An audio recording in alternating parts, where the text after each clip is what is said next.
All right. Good afternoon. Welcome to Poke the Bear. My name is Victor. I am your host for the day. This is our live show where I really just shoot straight from the hip and react to current boxing news and updates. We have a lot of news and stuff to get into. Thanks for joining. If you do like the content, please do make sure that you like, subscribe, share the content. As you know, I also do feature music on the show. So if you or someone you know has music that you want featured, email us at the link in the description. So we are going to jump straight into it. A lot of news in the sport of boxing to cover. So for starters, shout out to Errol Spence. Just had his eye surgery. Obviously, huge news in the sport because we were all anticipating the mega fight, potential fight of the year between Errol Spence and legendary Hall of Fame boxer Manny Pac-Man Pacquiao. And that fight was supposed to happen a week from today. It was supposed to happen 7 days from now.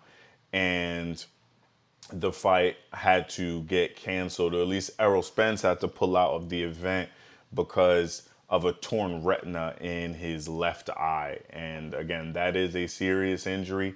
And so we do wish Errol Spence a speedy recovery. And we have here just an update from his camp. This is from World Boxing News. Errol Spence has emergency eye surgery to, quote, be able to see his kids grow. So unified WBC and IBF welterweight world champion Errol Spence has vowed to return to action soon following eye surgery this week. Yo, listen, we've seen Errol Spence in a life-threatening car accident. He was going over 100 miles an hour in a Ferrari. The joint flipped several times. He was ejected from the vehicle, and we were worried about his life, let alone whether or not he would box again.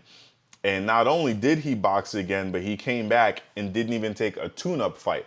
If you're new to the sport, a tune-up fight is when you fight a, how do I put it, a lower caliber opponent in order to sharpen your skills again in the ring and under the lights.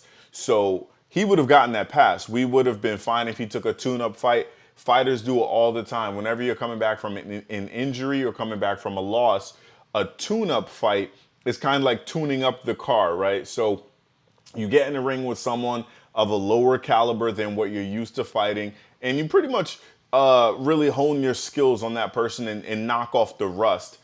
Errol Spence didn't want to knock off any rust. He jumped straight back in the ring against two-time two-weight division world champion Danny Swift Garcia, the pride fighter of Philadelphia.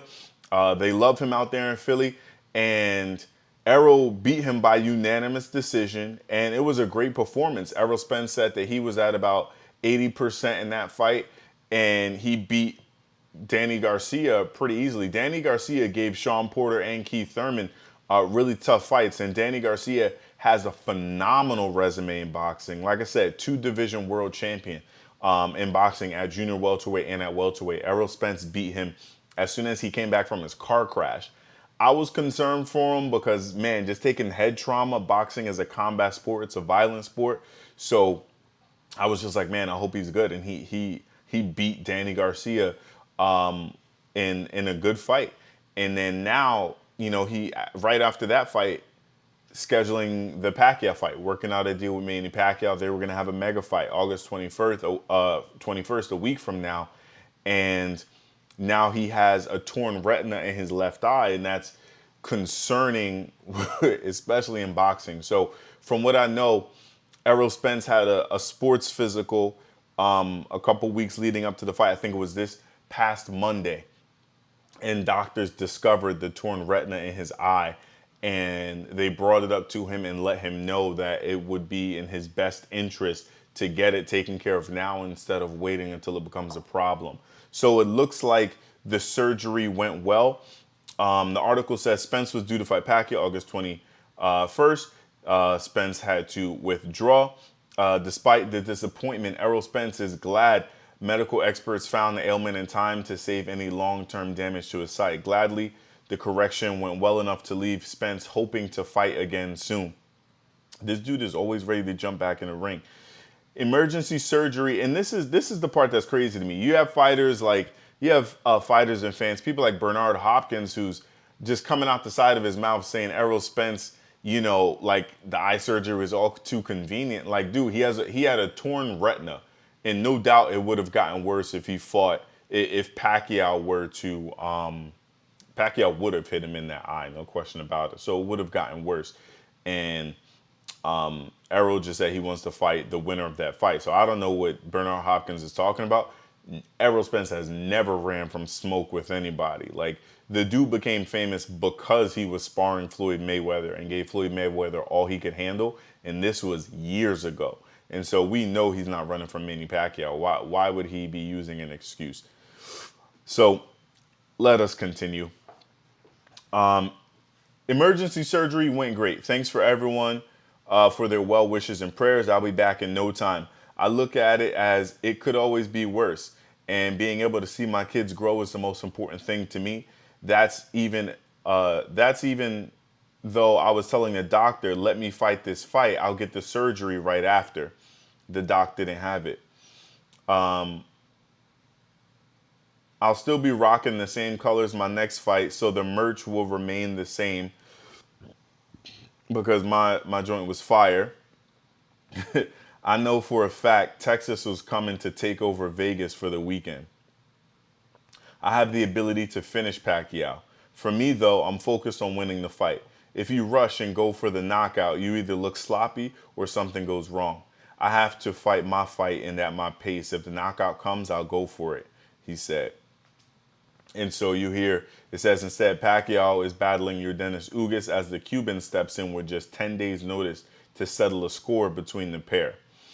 So it's good to see Errol Spence is, it looks like the surgery went well. I hope that his rehab and recovery goes well. And we definitely want to see him in the ring, as soon as possible. We did see footage of Errol Spence in sparring earlier this month. And it looked like he's known for working hard in the gym.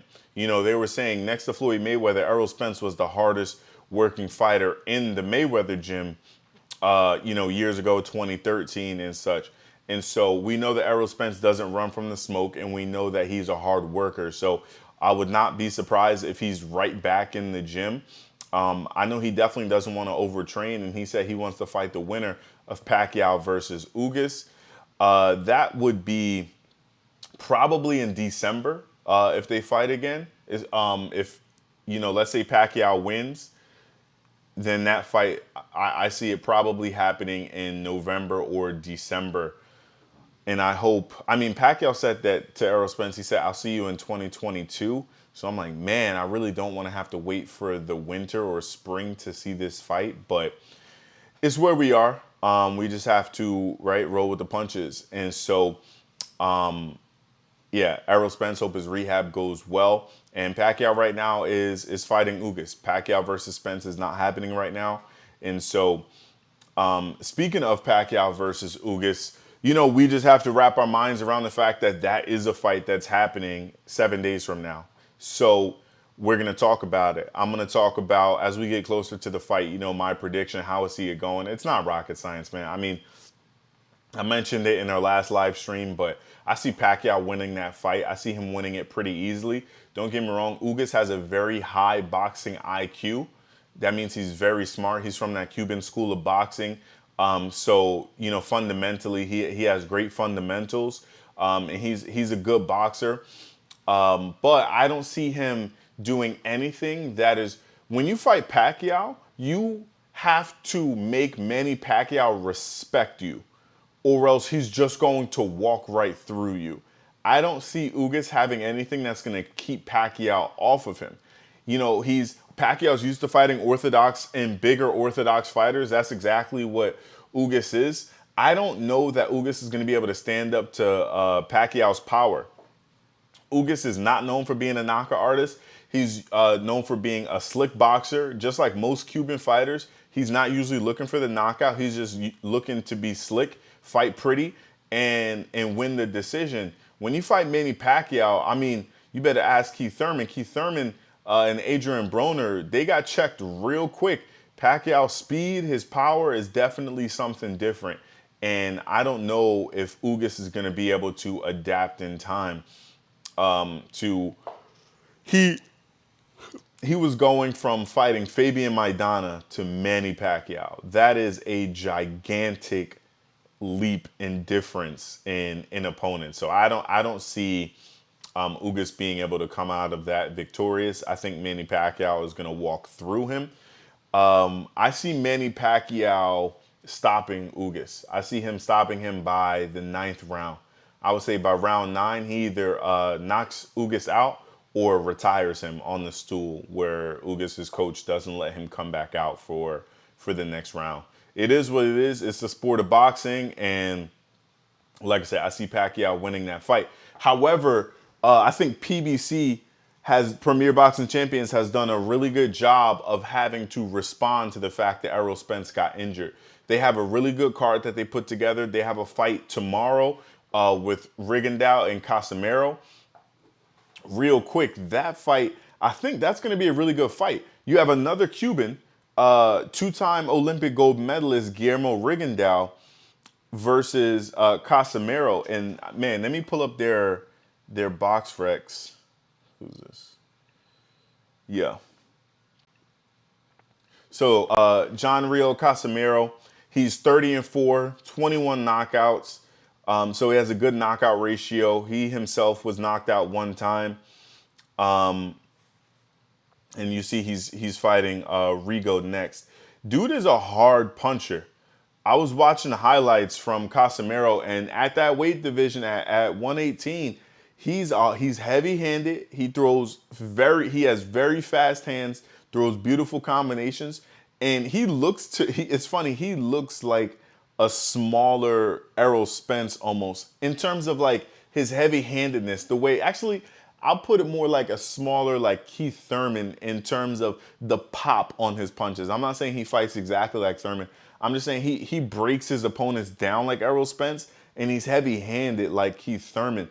And so he's a very entertaining fighter. He's very entertaining before the bell. Rigo called him a clown. Like, yo, I'm done joking around with this clown. Let's just get in the ring and fight.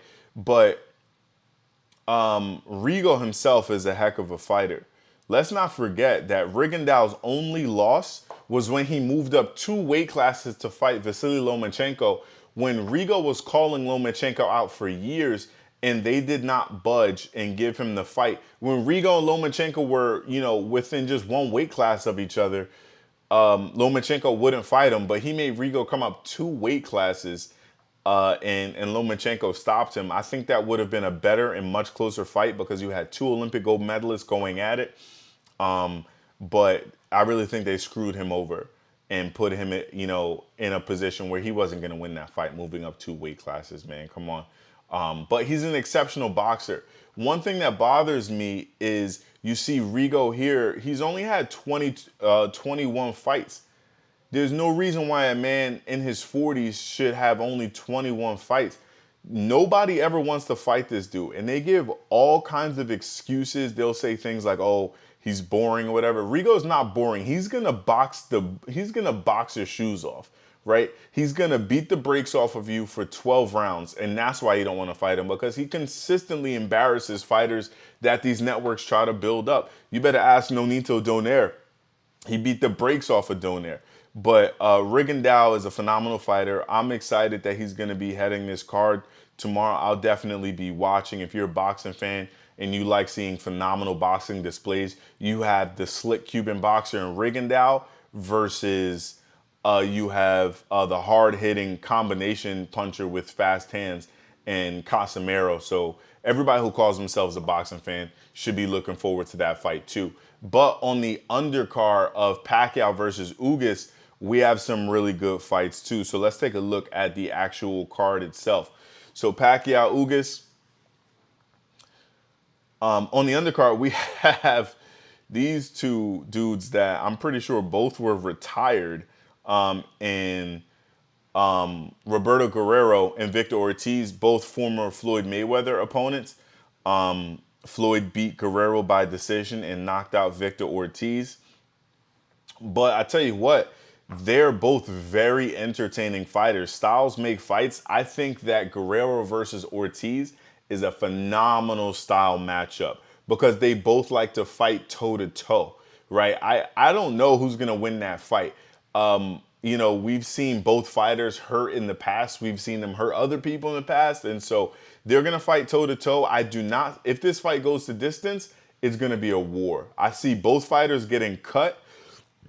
They're both southpaws too, so they're both lefties. Victor Ortiz has a good jab from the left-handed position, so that could make a big difference in the fight. But looking at the tail of the tape, both fighters have 6 losses. Both of them have over 32 victories. So Victor Ortiz, 32 wins, 6 losses, 3 draws. You have Guerrero, 36 wins, 6 losses, 1 draw. So their resumes are very, very similar. Knockout percentage, very similar too. Victor Ortiz has more. He has 25 knockouts, while Guerrero only has 20. So Victor Ortiz has a 60% knockout ratio. Guerrero a 44% knockout ratio. So here's the question. Does Guerrero have what it takes? Does he have the power to keep Ortiz off of him? Right? That's the question, because when I watch the fighters, Ortiz is lighter on his feet. He's a little bit slicker of a boxer. I'm not saying he's known for being like a super slick boxer, but he's more slick than Guerrero. I think Guerrero's a little more flat-footed. Ortiz is more on his toes. He has a better jab, and he has more pop in his punches, right? They're both fighting at welterweight. They are the exact same height. So you can see here they're both 5'9", and they pretty much have the exact same reach. Like I said, this is about as even as a fight as you're gonna get. So both fighters are the same height and pretty much have the exact same reach. There's a 1-inch reach advantage for Guerrero. They're both fighting at southpaw, and Ortiz has a 4-year age advantage, I guess you could say. He's 4 years younger at 34 years old, and Guerrero's 38. I tell you what, I hope neither fighter is taking this fight lightly. In other words, I hope that they're both training very hard, because it's really evenly matched. This is a phenomenal fight that PBC has put on. One thing I do like about PBC is they do a good job of helping fighters stay relevant in terms of, like, even if you fall off a bit, they'll put you back in a top fight. You see both of these fighters have 6 losses. And, in other places, and it's easy once you get a couple losses, a lot of times fans will just dismiss you as like, oh, that fighter is just, that's used goods. Like, that fighter is no longer worth my attention. But PBC keeps putting on some great cards. And we need to keep seeing fighters evenly matched in order for the sport to succeed. Boxing is going through a really, really hard time right now. And that's because these fights keep getting canceled. We keep seeing corruption in the sport. And so the only thing that's going to save boxing is the best fighting the best. So we need to continue to see matchups like this. I know nobody's checking for Victor Ortiz or Robert Guerrero right now, but we need to keep seeing fighters evenly matched. That's all I'm saying. Next, on that same undercard, besides Guerrero versus Ortiz, we have another fight that looks like it's going to be very, very interesting. So we have Matseo versus Seja. So let's take a look at the tail of the tape. So Matseo, he's undefeated. He's 22-0 versus Julio Seja. Now, Seja has more experience in the ring. So whereas Matseo only has 22 fights, you have Julio Seja. He's had 37 fights, right? So Seja's record is 32 wins, 4 losses, and 1 draw. They both have a very good knockout percentage. So, oh man. So you have Matseo, who has a 68% knockout percentage, and then Seja, who has a 75% knockout ratio. So both these dudes are hard punchers, and love to get opponents out of there. And so you have Matseo at 126 and Seja at 122. So a 4-pound weight advantage for Matseo. And then a 1-inch height advantage for Seja.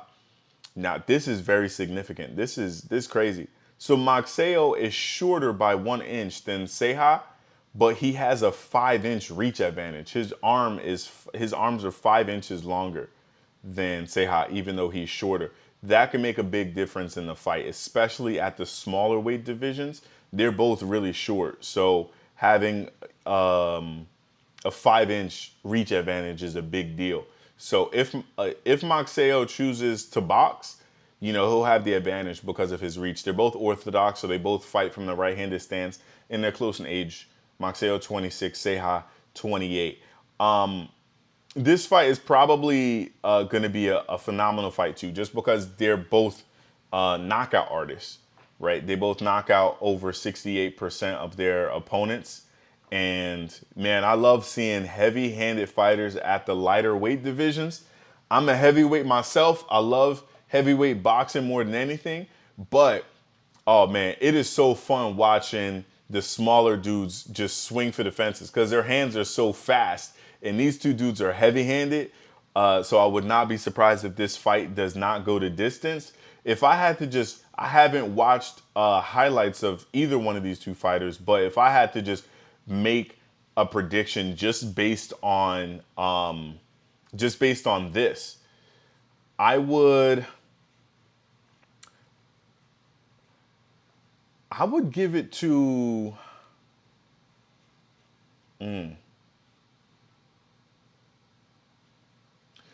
I'm gonna give it to Seja for this reason. Experience, he's had a lot more fights, I think like 15 more fights, and heavier hands. Experience and heavier hands. He's going to make it a very rugged fight.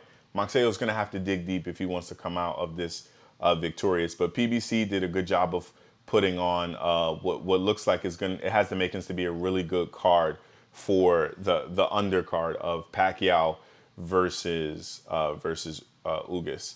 So to answer your question, 421 Nas, did I see how Errol looked in camp? Well, we don't know, right? So we gotta talk about a couple things. So like, yes, sparring footage got leaked that, I think it was leaked by PBC too. Like Errol Spence, it looked like his sparring partner was working him in the gym. There's nothing wrong with having really tough sparring, especially ahead of the fight of your life against Manny Pacquiao. But one thing that we got to keep in mind is we don't know where Errol was when that round of sparring was being filmed. You get what I'm saying? Like, was that his first sparring partner? Was that like round 1? Or was that round 18? Because Errol Spence is known for sparring 18 rounds when he's in camp. So was that his first sparring partner, or was that his 3rd, 4th, or 5th sparring partner? You get what I'm saying? So like, we can't just take that little clip or whatever and just say Errol was getting worked in training, because we don't know that. A lot of times you have fighters and you want your camp to be harder than the actual fight. If training camp is harder than the actual fight, then you have a much more confident fighter on fight night, right? There's plenty of stories of Errol Spence became famous because he gave Floyd Mayweather black eyes in sparring, and he knocked out Adrian Broner in sparring. And so we can't, right? So Floyd was worked in sparring by Errol Spence, if we want to put it that way. You get what I'm saying? But there's plenty of stories of like Floyd sparring Paul Spadafora. Paul Spadafora, like, if we were to look at his box rec, he's not known for being like a great professional fighter, but he was the sparring partner that, right, legend has it, gave Floyd the hardest work of his career for years.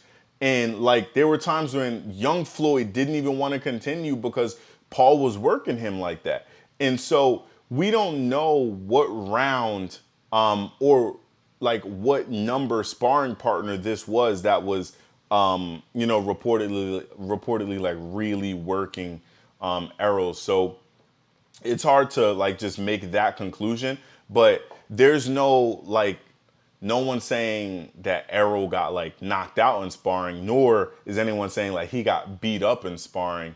We just know that his sparring partners were giving him phenomenal work, which is exactly what you bring in sparring partners for.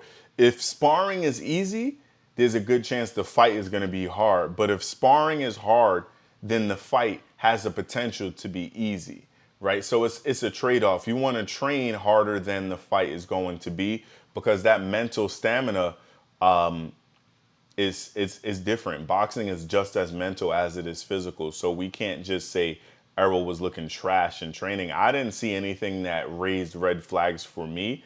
Errol's always sparring hard. So, and I'm sure that hard sparring is what led to the detached retina in his eye. So, I don't know if it means he was getting beat up though, but I'm gonna stay open to the facts and see what comes out of it. But that being said, PBC still did a good job of responding to his torn retina and getting a replacement opponent. And like I said before, Pacquiao's opponent got injured because of an eye injury.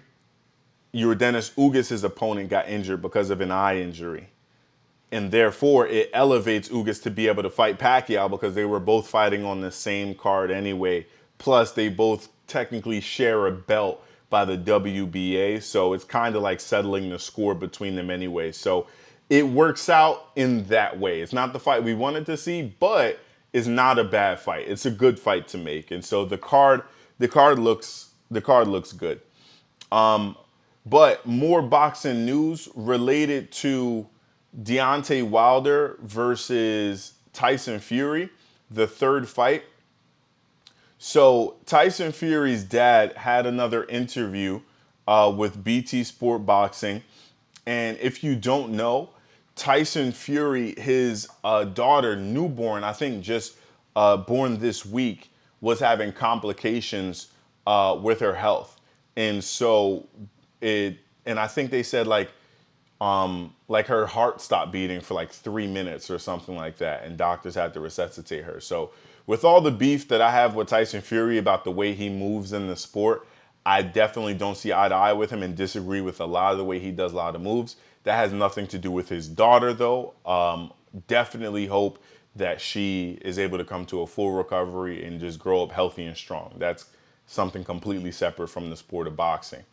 At the same time, in this interview, John Fury, he mentions that, he mentions, hey, family first. We want to put the health of the baby as top priority. Of course, that I don't think anybody would argue that. I don't think anybody would disagree with that. Family certainly comes before boxing, and we want to see the little girl grow up healthy and strong. I don't know that anybody's disagreeing with that. He says that the fight would be canceled if something happened to her. Of course, the fight should be canceled because boxing is less important than family is. Another thing that he said, though, I think that there's a longer version of this interview. I don't want to play it because I don't want to get flagged, but check it out for yourself. He still, just like earlier in the spring, John Fury is mentioning how dangerous of an opponent Deontay Wilder is. He's saying, I'm not 100% sure that my son, I'm still not sure that he's focused on this fight. He wasn't focused before, and even now I see him taking off in the gym where he's accusing his son of not training hard enough or not being focused. And this is the second time this year. First it was in the spring, and now it's happening again in the fall, going into the fall, where John Fury is saying how dangerous of an opponent Deontay Wilder is. And this is the part that upsets me. It's not with John Fury.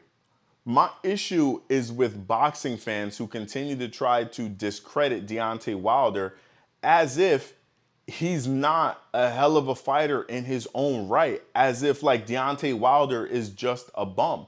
Let us not forget that Deontay Wilder has knocked down or knocked out every single opponent he has ever faced. It is almost accepted across all of boxing that Deontay Wilder is likely the hardest hitting person in the history of the sport of boxing. Every person that has ever laced up boxing gloves can see that Deontay Wilder has power that just sleeps opponent. He has a very unorthodox style. Sometimes it even looks sloppy. Avid boxing fans, some people get really upset. They're like, man, he has terrible form, all this stuff. Outside of Tyson Fury, he probably put your favorite fighter to sleep. So let's not overlook that, right? He knocked out Bermane Stiverne through his gloves.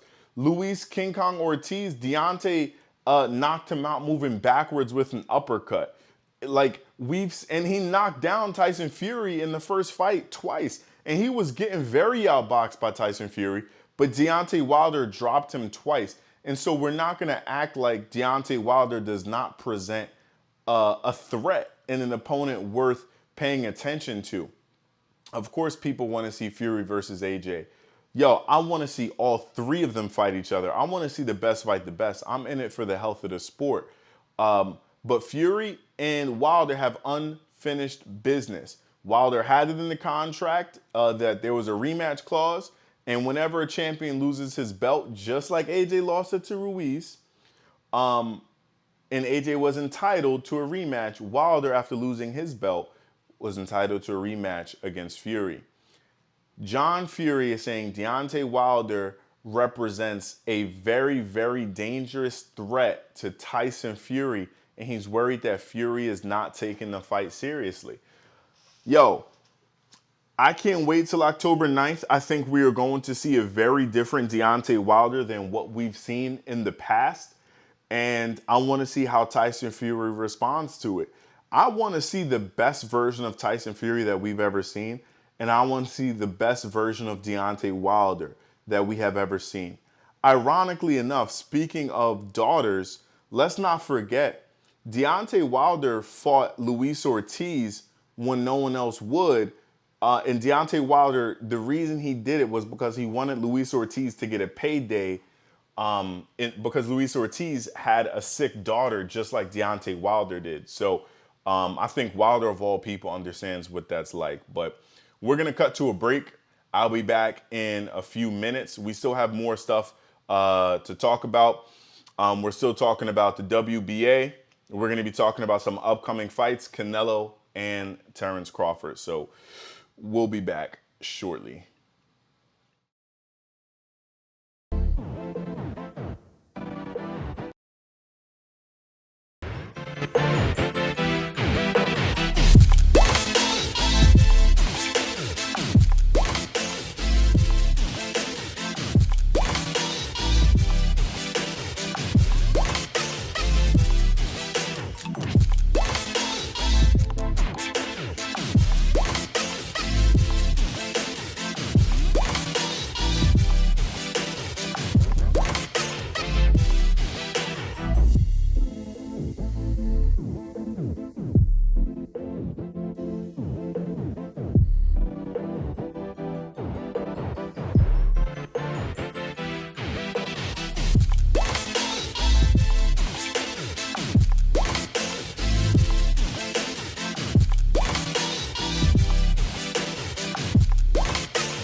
All right, you know we got to talk about it.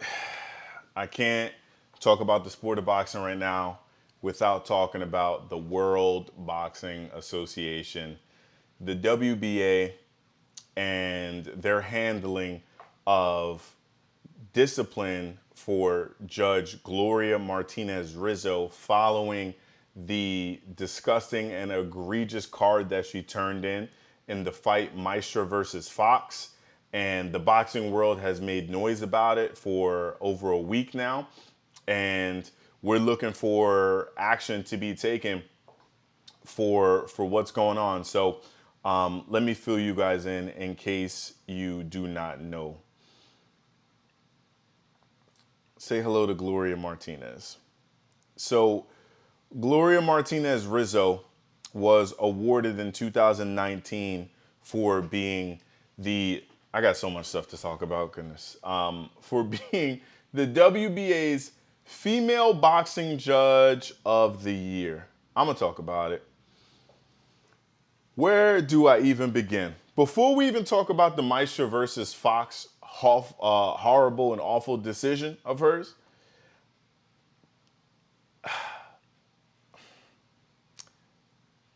WBA, World Boxing Association, I have a question for you. Why is there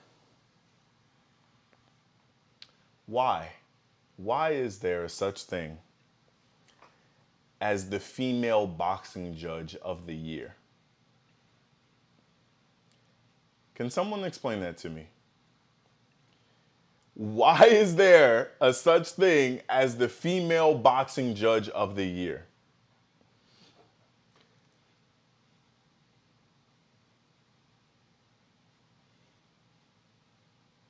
Shouldn't it just be the Boxing Judge of the Year? Do women have different eyes? Do they see the sport differently than men do? I mean, my wife definitely has different vision than I do, but in terms of like job description in boxing judging, why would you make a distinction between like male and female boxing judge of the year? If she's good at her job, then, and if she's the best at her job, then just award her as the best boxing judge of your organization, of your sanctioning body. But there shouldn't be a such thing as the female boxing judge of the year. That's stupid. It really is stupid, because who's the male boxing judge of the year? Like, it's not like she's only judging fights in women's boxing, clearly. I just don't get it. Female judge of the year. Why the distinction between the two? Okay. So I really want to know the answer to that question, WBA. We have our best boxing judge, and then we have Gloria Martinez. She's the best female judge. Y'all fix that on your own. So here's how it went down. So in the fight, Maestro versus Fox, that happened last weekend, Michael Fox beat up Maestro in the fight. In the fight, he beat up Gabriel Maestro. Gabriel Maestro is an Olympic gold medalist from Venezuela. Not too far, but kind of a neighboring South American country to Nicaragua, the same country that Gloria Martinez is from. Maestro clearly lost that fight. He was even knocked down in the fight, and in the rounds that he wasn't knocked down, he was outboxed and beat up by Michael Fox. Everyone watching scored the fight for Fox, except for the judges. Fans, prominent names in boxing, other boxers, other announcers, promoters, voiced their disapproval and disgust with the sport, that it was clear that Fox got robbed in this fight. It was clear that the judges were biased. And what added insult to injury, this just squeezed the lemon on the wound for boxing fans. Gloria Martinez Rizzo, the 2019 Female Judge of the Year for the WBA, scored the fight 117-111 in favor of Gabriel Maestre. Now, that means that she scored almost every fight. She scored almost every round in favor of Maestre when he was clearly getting beat up in the fight. We're like, yo, this has to come from bias. You don't score the fight that horrendously unless you have a bias. So fans began to do research. And boy, did they find some stuff. Gloria Martinez Rizzo has a history of being racist. Whoa, Victor, racist is thrown around a lot today in 2021, and a lot of people use it when it doesn't need to be used. But what proof do you have that she is racist? I'm glad that you asked. I'm glad. I'll show you. Here is a tweet from Gloria Martinez Rizzo responding to a video by Michelle Obama. Now, previously, she called LeBron James a horse.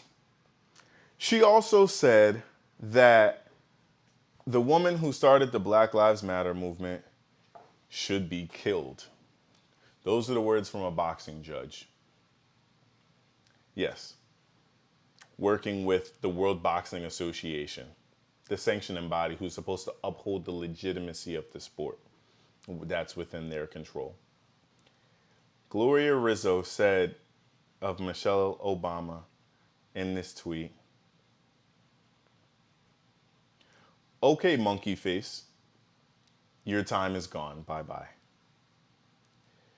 Those are the words of the WBA's 2019 Female Judge of the Year. We want you, if you are an aspiring judge, if you just love the sport of boxing and you just love judging it, and you're coming up and you want to work for a major sanctioning body like the WBA, you need to be like Gloria Martinez. Yep. You need to speak on Twitter like this. You need to say of black people, black athletes, you're like a horse, go back to the stable. Of black first lady, right, of the United States, okay, monkey face, your time is gone, bye-bye. Of the leader of the Black Lives Matter movement, you need to say on your Twitter, she should be killed. Prison would be too comfy for her. Those are the words of Gloria Martinez Rizzo. And she is the 2019 Female Judge of the Year for the WBA. Now, if you are a black fighter and she is judging your fight, you better knock out your opponent. You better put your opponent to sleep, because one thing you know is that Gloria Martinez Rizzo already has a bias against your people. And when Michael Fox, a black fighter, beat the brakes off of Gabriel Maestre, a South American fighter just like she is South American, she scored every round for Maestre. Almost every round. I'm presuming except for the one that he was knocked down, because that's really hard to dispute. But you took that belt from Michael Fox. That's his belt. And they're saying they're going to review the fight, maybe a possible rematch. No, that doesn't cut it. One, I got so much to say. A rematch won't cut it, because not every fight is the same. How do you know that he can bring out that same performance that he did? Maybe there was a certain motivation that he had in this fight. You took that moment from him. You need to overturn the decision, not just review the fight. And what did the WBA do in response to the outcry? Would the WBA have done anything if there wasn't a public outcry? No. You want to know why? You want to know why she was the female judge of the year? You want to know why the WBA's reaction was not to fire her? Let me tell you something. If she worked for any reputable organization or company and word got out and she is in charge of decisions that directly affect people of the same race of whom she is expressing racist sentiments to, she would have been fired if she worked for any reputable organization or company. Because they would have said, we don't want to affiliate our company or give off the vibe that we are a company that supports and encourages this kind of behavior. She said, okay, monkey face on Twitter to the First Lady of the United States. Clearly a racist remark. She said to LeBron James, okay, back to the stable. She said to the leader of the Black Lives Matter movement, someone should kill her. And you know what the WBA did? They suspended her for 6 months. 6 months. Do you know why she only got suspended for 6 months? Do you know why she was the 2019 Female Judge of the Year? Because her name is not Gloria Martinez. Her name is Gloria Martinez Rizzo. That Rizzo comes from the fact that she is married to an executive working within the World Boxing Association. That's why she was only suspended for 6 months. Because to the WBA, protecting the Rizzos is more important than upholding the legitimacy and integrity of the sport of boxing. And let's just say amongst humans in general.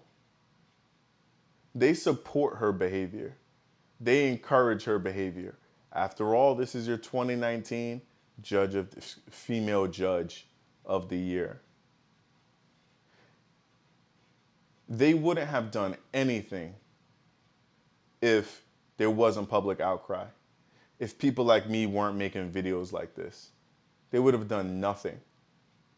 In American boxing, boxing overall, a sport dominated by black fighters. Not just American boxing, let's say UK boxing. Who's the biggest star in UK boxing? Anthony Joshua, a black fighter. In a sport dominated by black athletes, she holds the keys to whether or not fighters get bigger paydays, get bigger fights, and are able to advance in their careers. And she snatched it from Michael Fox in front of everybody. And if what was on her Twitter was not uncovered, if there wasn't so much public outcry, nothing would have been done. Nothing would have been done. Nothing would have been done, not just disciplinary action, nothing would have been done to clean up the sport. So we're going to continue to make noise until the WBA actually takes real action. Now let me show you what's going on with the WBA. This is Gloria Martinez Rizzo again.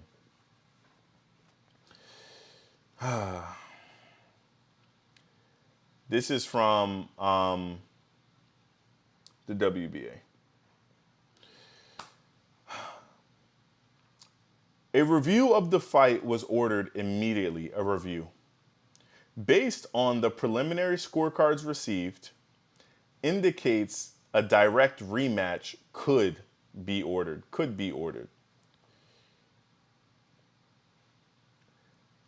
The judges who were also accepted by the Minnesota Commission will be interviewed individually. That's nothing. That's nothing.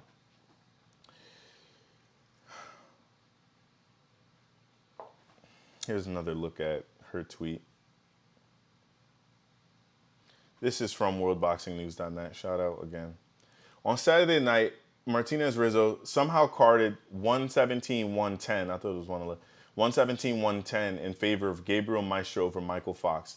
This scorecard got handed in despite Fox dominating and dropping Maestro early on. A brief look through social media, first conducted by Corey Erdman, brought some sickening results. According to Erdman, Gloria tweeted several racist responses. They included labeling the former First Lady Michelle Obama monkey face in the worst examples.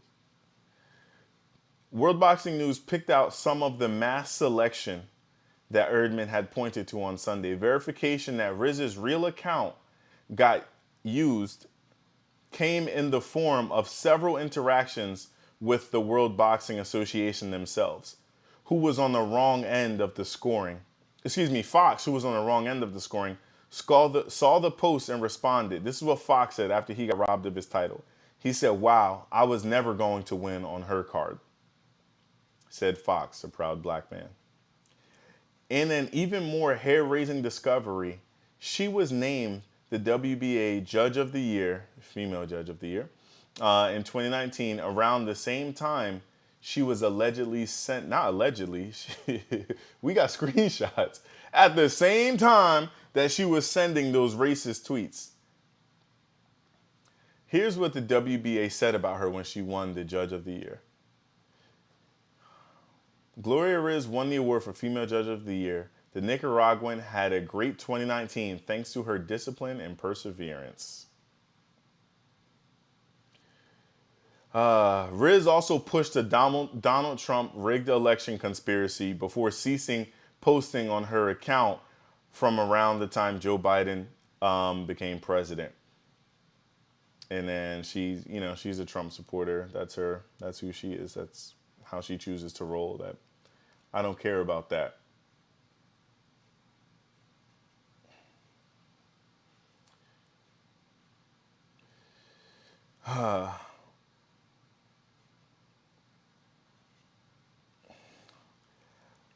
Yo, I don't know what more needs to be said, but when you have the Teofimo Lopez versus Kambosos fight that cannot happen because of COVID, Fury Wilder that cannot happen because of COVID, Canelo versus Caleb Plant that isn't happening on the date it's supposed to because contract disputes, Manny Pacquiao versus Errol Spence, which isn't happening because of a torn retina, David Benavidez versus Jose Uzcategui, which was supposed to happen 2 weeks from now. Benavidez contracted COVID. In a sport that is already struggling, where fighters get robbed all the time, you have a judge who clearly has a bias towards black people judging black fighters. I was getting really upset, and if you don't follow us on Instagram, make sure you follow us at pokethebear_boxing. I wrote the WBA. I highly doubt that they'll write back, but dear WBA, how is any black athlete supposed to feel confident fighting underneath your banner when your own 2019 quote-unquote Judge of the Year is clearly racist? So after she is exposed as being racist, your response is to suspend her for 6 months, then bring her back as if nothing happened. This is beyond egregious and exactly what destroys our struggling sport. We're supposed to trust you as a major sanctioning body. We're supposed to trust you as a major sanctioning body. Honestly, this comes as no surprise when this judge is married to an executive in your own organization. Why should we expect anything more from you? We don't. But we will continue to talk about this until our sport is cleaned up. We all know that the only reason you even suspended her was because prominent names in the sport began to make noise. If they hadn't, you would have done nothing. And that's the issue. This won't continue. We will talk about this until our sport is cleaned up. we will talk about this until our sport is cleaned up. No, this is not the first time that a fighter has been robbed of a clear victory. But when a fighter is robbed of a clear victory and overwhelming evidence comes out that the judge scoring the fight is clearly racist and has a bias towards black people, the main demographic of whom you are judging,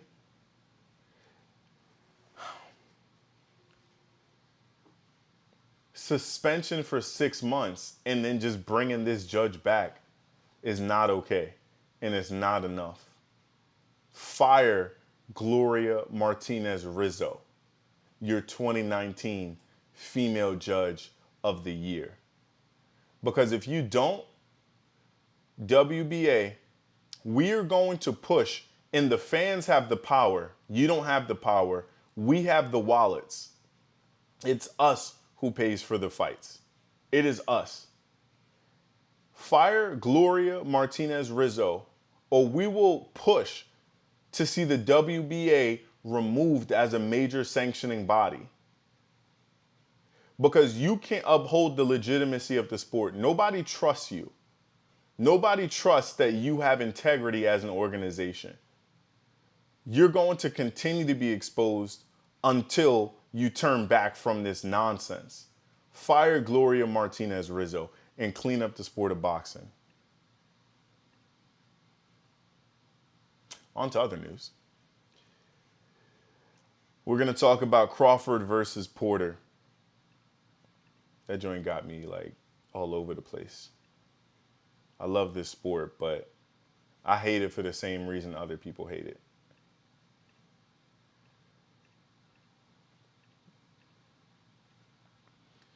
So, as y'all know, a few weeks ago, the WBO ordered a fight between pound for pound king Terrence Bud Crawford and Showtime Shawn Porter. This has the making already to be a phenomenal fight. These are the kinds of fights we're looking for in the sport of boxing. The best must continue to fight the best. That's how we protect the integrity of the sport. Shawn Porter is a hell of a fighter. I will always watch Shawn Porter fights. He is never in a boring fight. And he always comes to fight. He's always a supreme athlete, comes in phenomenal condition. And if you are not ready, if you are not prepared, Shawn Porter is going to snatch your confidence from you. Shawn Porter has, who has he lost to? He lost to Keith Thurman, Kell Brook, and Errol Spence. But he has a phenomenal resume. He beat Adrian Broner. He beat Danny Swift Garcia. A lot of people think that he beat Keith Thurman. I watched that fight live. The Barclays Center was lit, and I thought he won the fight too based on activity, but it was a close fight. But Shawn Porter's a hell of a fighter versus undisputed 140-pound champion and now moved up to 147 a couple years ago, and WBO welterweight champion Terrence Bud Crawford. I will always watch Terrence Crawford fights because I love Terrence Crawford as a fighter. And both of these guys are great human beings, great dudes, great family men, and they are what boxing needs. And let me tell you something, just when the best fight the best, people will always pay, people will always come, people will always watch. And it might look like boxing's dying, but let me tell you something, the second the best start fighting the best, people pour back into the building. I love both of these fighters. Terrence Crawford has a 5-inch reach advantage, and Shawn Porter is in your chest. Listen, I don't know that Terrence Crawford is going to be able to stay on the outside versus Shawn Porter. I think Porter is going to force this to be a dogfight, and Terrence Crawford is a dog. Terrence Crawford ain't scared of nobody. He's a switch hitter, fights righty and lefty, equally effective from both stances, and has a lot of power. Knocks out people with body punches. Shawn Porter is a phenomenal body puncher too. This has the makings to be a phenomenal fight, and just two phenomenal black men, black athletes going at it in the ring. I'm really excited for this fight. Let me take a look at the ESPN article from Mike Coppinger. Shout out to Coppinger. Follow him on Twitter. Terrence Crawford, ESPN's #2 pound-for-pound boxer, could be preparing for a quantum leap in competition. That tells you the caliber of opponent Sean Porter is. And what I'm saying is, this also, you got to give more credit to Errol Spence, because Errol Spence dropped Sean Porter in the 11th round in their fight, and Errol Spence beat him handedly in a really entertaining fight. But Errol Spence beat Sean Porter. And so Sean is not an easy task for anybody. I think Sean Porter might be on his way to becoming a Hall of Famer. If he gets in a few more really big fights, I think he'll be a Hall of Famer. Still in his physical prime. And so this is a hell of a fight for T-Bud. And I'm excited about this. It just, this article just tells you the caliber of opponent that Sean Porter is. So let's keep it pushing. In the letter sent to Crawford's promoter, Bob Arum, the parties were informed that they have 30 days to negotiate the fight. If no deal is reached during that time frame, a purse bid will be ordered in which the rights to the title tilt will be auctioned. Just because a fight is ordered by a sanctioned organization, there's no guarantee it'll happen, but this matchup is a natural. There's no chance Crawford is willing to relinquish his belt. It's equally difficult to see Porter passing up another title opportunity. I've been begging for a real challenge for years, Crawford told ESPN. Let me just take a little pause here. I love you as a fighter, Terrence Crawford, as most boxing fans do. You haven't gotten big fights because your promoter is Bob Arum, and Bob Arum has told the boxing community on more than one occasion he cannot afford for you to fight a bigger name. You wanted to fight Pacquiao. Arum said he couldn't afford it. You wanted to fight Porter before. Arum said that he could not afford it. You don't get big fights because your promoter is broke and doesn't have the money to afford a big opponent for you. He has to pay you, but he does not have the money to afford a big name for you. Leave your promoter and you will no longer have to beg for big fights. Go over to PBC, where all the welterweights are, and fight there on your own terms and make a lot more money. I've been begging for a real challenge for years, says Crawford. He told ESPN, all the so-called elite welterweights have shown no interest in fighting me. Now one of them is finally being forced to. No, that's not true. The big welterweights, Keith Thurman, Errol Spence, and Sean Porter, have all expressed interest in fighting you and would love to fight you. They've always said that they want to fight you. Bob Arum does not have the money to be able to afford them. You should go to someone like Al Heyman, who does have the money to afford them. Just consider that. Just consider that. Just consider that they're probably not running from you because they're fighting each other. Just consider. Just consider that they're not running from you. You are the only top welterweight signed to Top Rank. Every other welterweight said, I don't want to sign to Top Rank. That's not a good idea. I understand that Top Rank was the promoter who discovered you and gave you your shot early on, but you had an opportunity to leave and go where all the top fighters were. You believed the lie that your promoter told you, and your own team agrees with what I'm saying. And you stayed with that promoter, and thus staying with that promoter, you chose to not fight the top names. I'll say again, you chose not to fight the top names. By staying with the promoter who couldn't afford top names, you chose not to fight the top names. You could have gone to a promoter who could afford the top names and currently has all the top names, and you have gotten no top names because your promoter can't afford it, and you chose to stay with that promoter, and you should have known your promoter couldn't afford it. Everybody knew somehow except maybe you, but I think you did know, but you just wanted to show loyalty. You chose to stay with Top Rank. Just wanted to go ahead and clarify that in case no one else did. Now one of them is finally being forced to. Believe whatever you want, T-Bud. We love you as a fighter, but come over to PBC and you'll see no one is running from you. I'll show why I'm the best pound-for-pound fighter in the world. Be ready. We are ready. We're excited for this fight. Allowing the fight to proceed to a purse bid is risky, as Top Rank learned in February when it lost the rights to the undisputed lightweight title fight between its champion Tiafimo and George Kambosos. About Triller gobbled up with a bid of more than $6 million. A fight between Crawford and Porter is substantially more marketable. Man, I would love to see this, like, put this PBC on Fox, like, with pay-per-view. Come on. Like, everyone's going to buy that fight. That's like, if that fight can happen sooner than later, that'll be one of the fights that helps save boxing this year. Between AJ versus Usyk, I don't want to see AJ fight Usyk, but it'll be a good fight. Fury Wilder and Crawford Porter, those are going to be the fights that 2021 needs, right? And so this fight going to purse bid, I'm excited to see who's going to bid to put this fight on. Despite his immense talent, Crawford has never faced a name opponent in his prime. The 3-division champion, that being Crawford, fought a faded version of Amir Khan.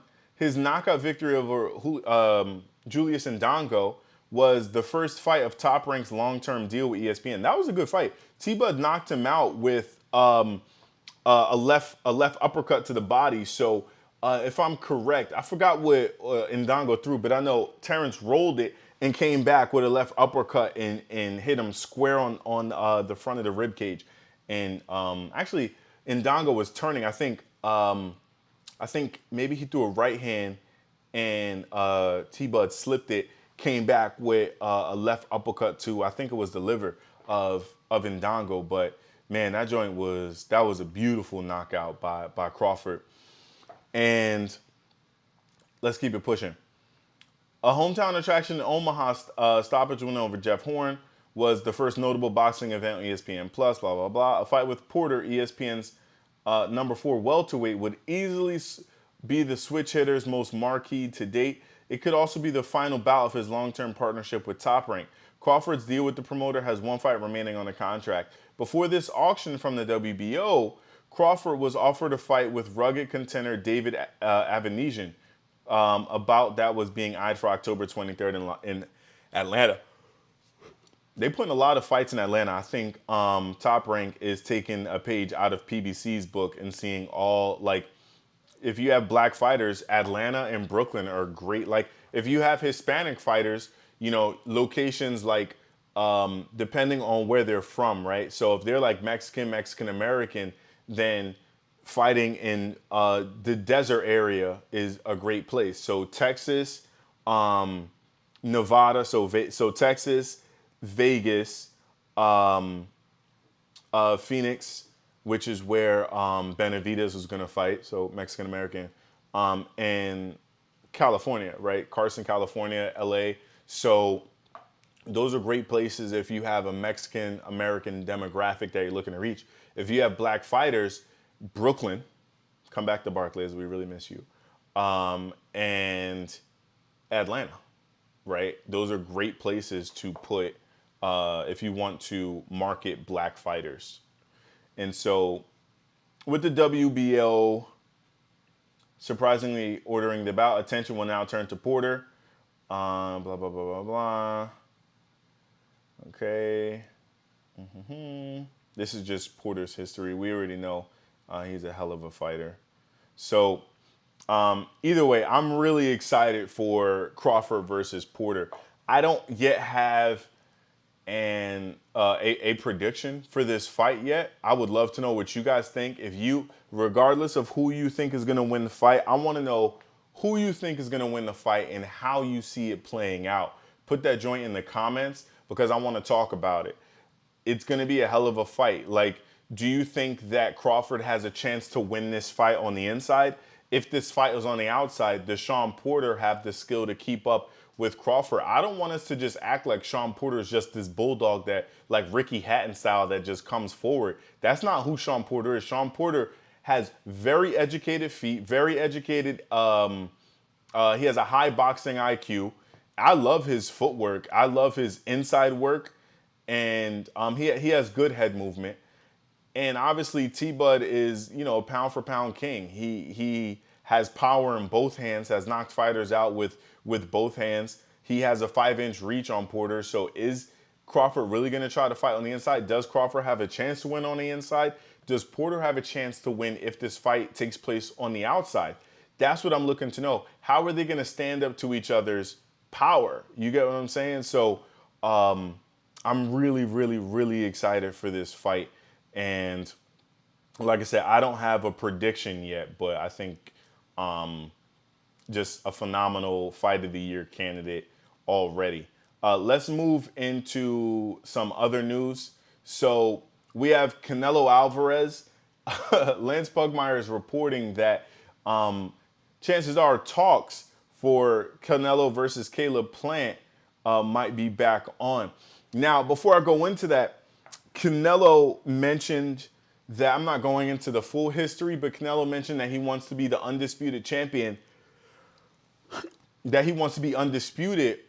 Canelo mentioned that he wants to be undisputed at 168 pounds at the super middleweight division. He has 3 of the 4 major belts. Well, if you have 3 of the 4, you got to collect that 4th one in order to be undisputed, right? Caleb Plant has that 4th belt. So if he wants to be undisputed, he's got to go through Caleb Plant. I want you to know that I don't think fighting anybody outside of Caleb Plant is going to suffice. Like, every opponent has been saying the same thing, that Canelo is putting unrealistic demands in the contract. Nobody's running from Canelo. Nobody's running from a big payday. This is prize fighting. People want the money. But Canelo oftentimes puts these unrealistic demands in the contract. For example, in his original contract with Caleb Plant, he was saying that this is what it said in the contract. If Canelo gets hurt, Caleb Plant cannot fight another opponent until Canelo gets better. But in the contract, it says if Caleb Plant gets hurt or for some reason can't fight or gets sick, they can replace Caleb Plant and PBC still has to pay the same amount of money to Canelo Alvarez. Yo, who's going to pay that money to, right? PBC is putting up the money because you are fighting a PBC fighter. That's why they're putting up $40 million to you. So Canelo is really showing signs of being unrealistic in these contract demands, and he's going to have to make some changes if he wants fans to continue to pay to see his fights, because his numbers are dipping. Even against a hell of a fighter in Billy Joe Saunders, I really enjoyed that fight, and it got my attention, but fans are tired of him fighting people that they've never heard of. And so Caleb Plant is a big deal here in the U.S. He's a great fighter. He's not a superstar like where people outside of boxing really know him like that, but that's just because he's a soft-spoken dude. But he's undefeated, and he has a belt in your division. And so if you want to be undisputed and you're just #1 pound-for-pound king, then go ahead, show us, be undisputed, and stop just jumping weight classes without handling the business within your weight class. That's something that I don't always support fighters doing. Like, I don't support Floyd doing that. I don't support that Floyd moved up different weight classes without cleaning out his division first, right? And so the same way Manny Pacquiao said he wanted to fight Errol Spence because Errol is the best, well, Canelo needs to fight Caleb Plant or David Benavidez. I'd love to see him fight Caleb Plant, and if he wins, fight David Benavidez, a fellow Mexican superstar boxer, in May on Cinco de Mayo. So let's take a look at this article real quick from Lance Pugmire. Canelo has reignited talks with Caleb Plant's representatives for a first ever 4-belt unification at 168 in November. Alvarez's trainer told this to The Athletic on Friday. The project we have before us now is to unify the division at 168. We're working real hard on this and hope to get it all together, right? Talks between Alvarez and Plants, between Reynoso and Al Heyman broke off last week and were declared dead. Reynoso emphasized on Friday that we are free agents and go fight by fight and have no interest in doing a 2-fight package with Heyman, who also represents potential Alvarez opponents in middleweight, Charlo and Benavidez. The sides were originally pursuing a bout as a Fox pay-per-view at the MGM Grand in Las Vegas. I do believe that at this point, most fans found the Bivol fight more intriguing compared to Plant specifically. This is what Bivol's manager said. Of course, he's going to say that about his fighter. I got no beef with that. Shout out to the relationship between you and your fighter. Encourage your fighter. When the fight is intriguing and either guy can win, it makes it more attractive for everybody. Listen, let me make it clear. I do want to see Canelo fight Bivol. Like, I would love to see if Canelo were to be undisputed at 168, if he were to clean up 168 and then move up to 175 and fight Dimitri Bivol at light heavyweight, that would be amazing, right?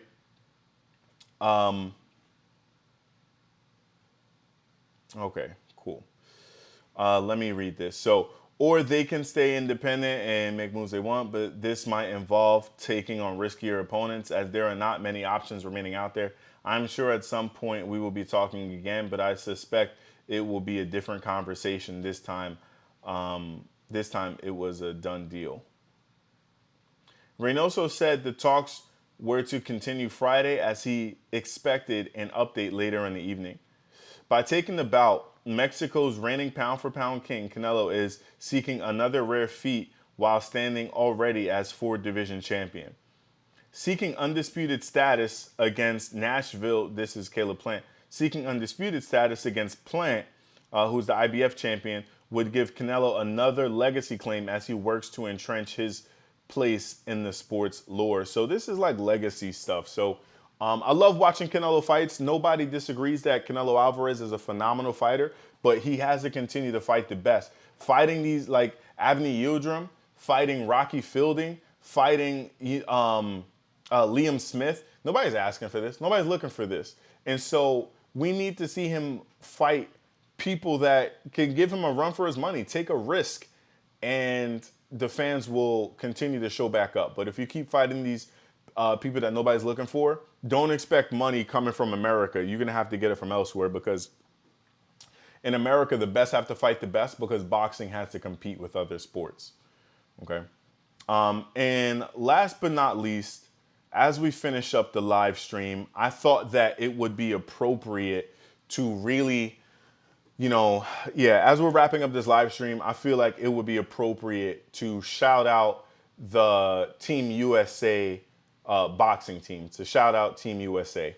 So Team USA, the men and women who represented America in this year's Olympics in Tokyo, they really held it down. We didn't get a gold medalist this year, but we have some phenomenal fighters to look out for. I'm really proud of them.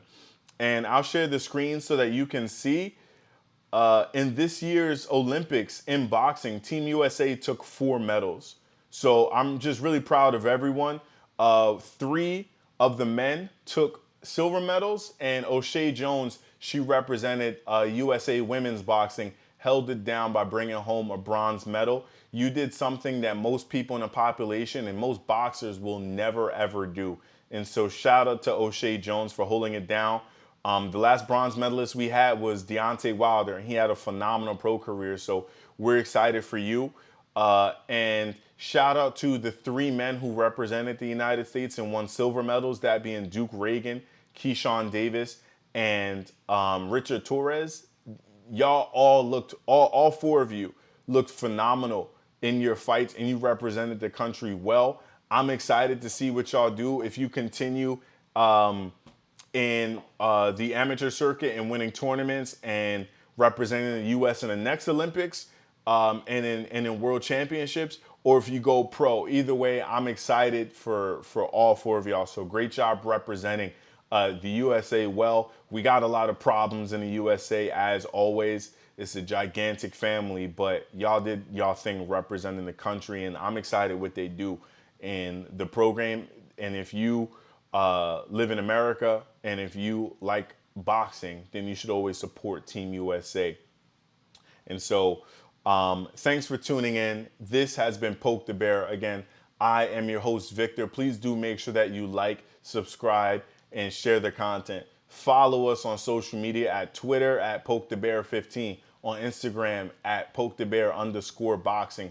Again, make sure you like and subscribe, and we will catch you on our next live stream. Later.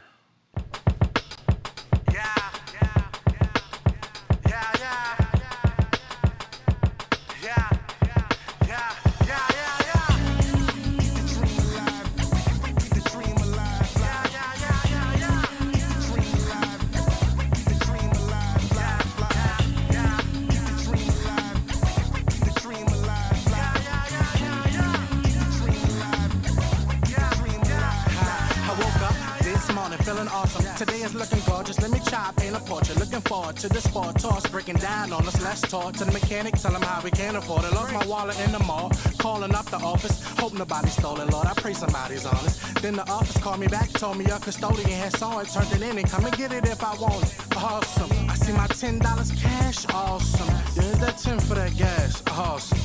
I still took a loss, but I didn't, but I did. Guess it is what it is, but it isn't. And that's just how the story goes.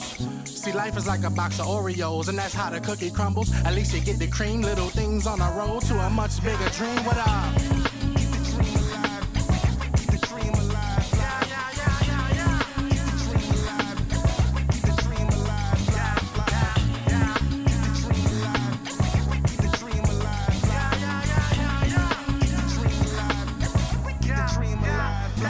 Woke up this morning feeling nauseous. Could've sworn she was nauseous the day before this, as I recall it. And fast forward, I had a dream I had a daughter, but the sonogram say I got a boy, I can't call it.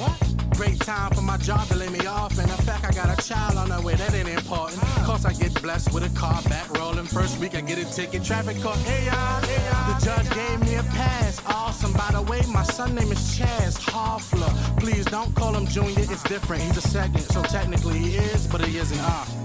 That's how the wheel of fortune rolls. I know my future, I don't need your horoscope, but if the fortune cookie crumbles, it's paper in between little things that remind me of a much bigger dream. What up?